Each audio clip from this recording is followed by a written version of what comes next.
this is a scene that's totally just not represented, right? And so when I saw John tweet that, he said it, and then I just replied like, dude, I've been begging for it. Let's build it, right? I got tired of like 5 years of sitting around being like, man, I hope there's something one day. From the early 90s era of having to go to an arcade to hosting one of the biggest esports events in history, fighting games are a showcase of not only skill by the player, but the dedication of a community to a craft. Even if you don't understand phrases such as Tekken throws, Korean backdashing, or okizeme, fighting games are one of, if not the most exciting and easily watchable esports games out there. Making fighting games as a collegiate esports offering for a long time has been quite difficult for more reasons than one.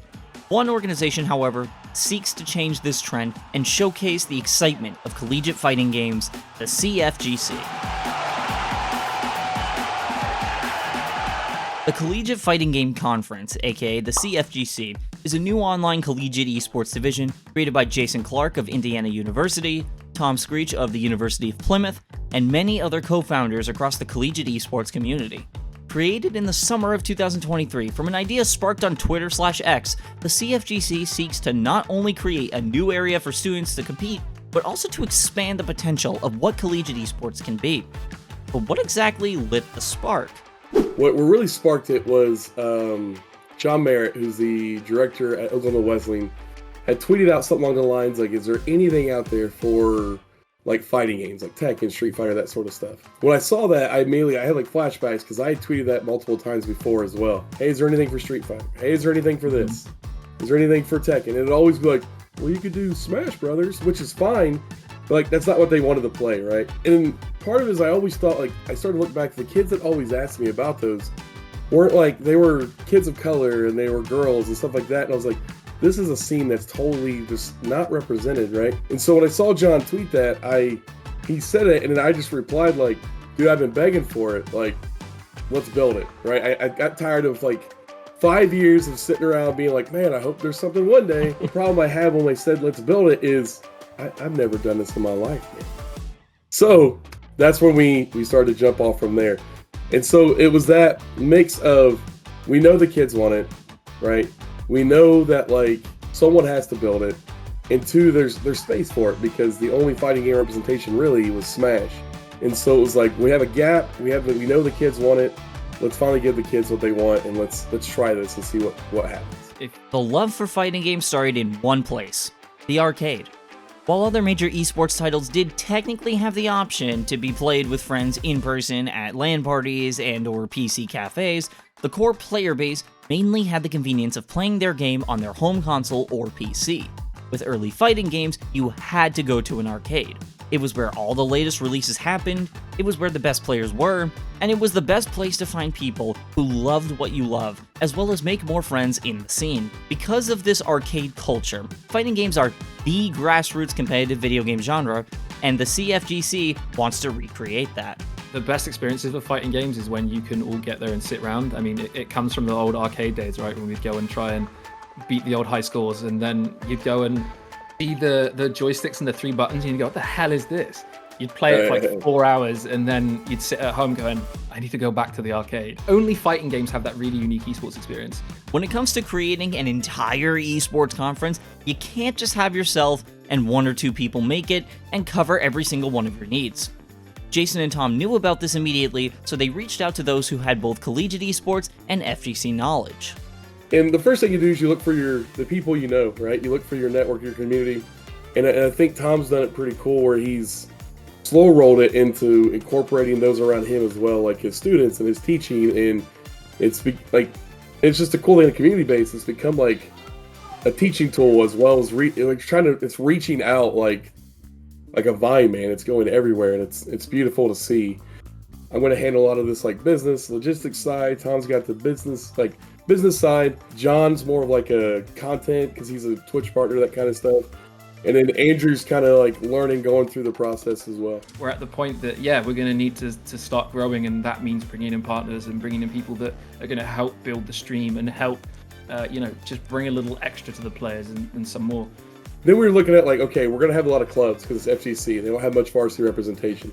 So how do we get some people on the club side? So we just looked for like former club presidents that were still going to be involved in esports, but they know what it's like to approach it from a club president side, right? But just bringing all these people on, and then as anything else in FGC, like these people just came out of the woodwork and were like, I've been begging for this. I want this too. How can I get my hands on this and help you guys? That we try to be as transparent as we could of like, hey, we're building this. We're taking charge, and we're going to figure out how this works, and we're going to take as much feedback as we can and apply it, right? Jason and Tom have the idea, they have the people, and they have reliable sources of feedback. Now it's time to answer a completely different set of questions, like what games are we going to offer? When are we going to have active game days? Is this purely online? And how many students are we expecting? Right now, the structure that we kind of set is we have a Monday, Tuesday, Wednesday, Thursday, and we run it as like a weekly tournament. So each week there's a bracket, you're joining your bracket, your placement gets you points, and at the end of our season, that determines who goes into a top 8, right?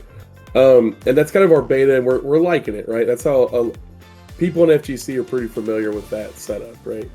You're not just going to come in like, I remember like my first year of doing it as a director, when we had Smash, like I'd have kids come in like, and they would do their crew, and they would be in and out in a half hour, and they'd say, okay, we'll do this again in a week. And while prize pooling can be quite the controversial topic for collegiate esports, Jason and Tom want to, in the future, get to a point where they can promise students prizes for winning all the way through the season. I know it's a hot topic in the industry that some people don't want prize pooling, because it's not in football or it's not in basketball or whatever, but I think those sports make enough money on their own right, in their own right, for the industries and for the people they work for, or for the people that play them. I think esports doesn't make enough money right now, so prize pooling is a good supplement. It doesn't always have to be cash though, which is something that I've really been trying to push for a lot of people to understand, not just within collegiate esports, but in esports in general. Is like, look, students are going to need a lot of shit to get through school. Sometimes cash isn't the best thing because they'll just go and spend it on DoorDash. You know, if you can like give them a PC that's going to get them through the next 7 years, the next few years, or you know, some laptop gear and a bag and something to set them up with upon graduation, it's going to help them a lot, because it's I was saying to my class the other day that with sports, you shut off from it, right? You know, it's what they do, right? Esports doesn't have that switch off, so it's kind of, anything to support them, to help them develop as they go through college is exactly what I desperately need to get to them. All of this effort put into the season is amazing to see, but it needs to ultimately lead to an end goal. What exactly is that looking like for CFGC? The number one thing is making sure that there's a space still at the end of the semester, right? We see a lot of people, and it's not through fault of our own, you know, there's a lot of burnout, we run out of cash, people change jobs, but we see a lot of projects that do really well for a few months and then kind of disappear into the background. Everyone's like, whatever happened to this thing, and whatever happened to this? And we don't want the CFGC to be that. I mean, we want to figure out these issues as we go, and we also want to, I know from the work we've been doing, Jason and I, is like learning what we can do better next time. It's like, okay, this is something that for next time we know registration needs to start this early, or we need to do the graphics a bit different this way. Learning from not our mistakes, but things that we could just do better is super, super important to us.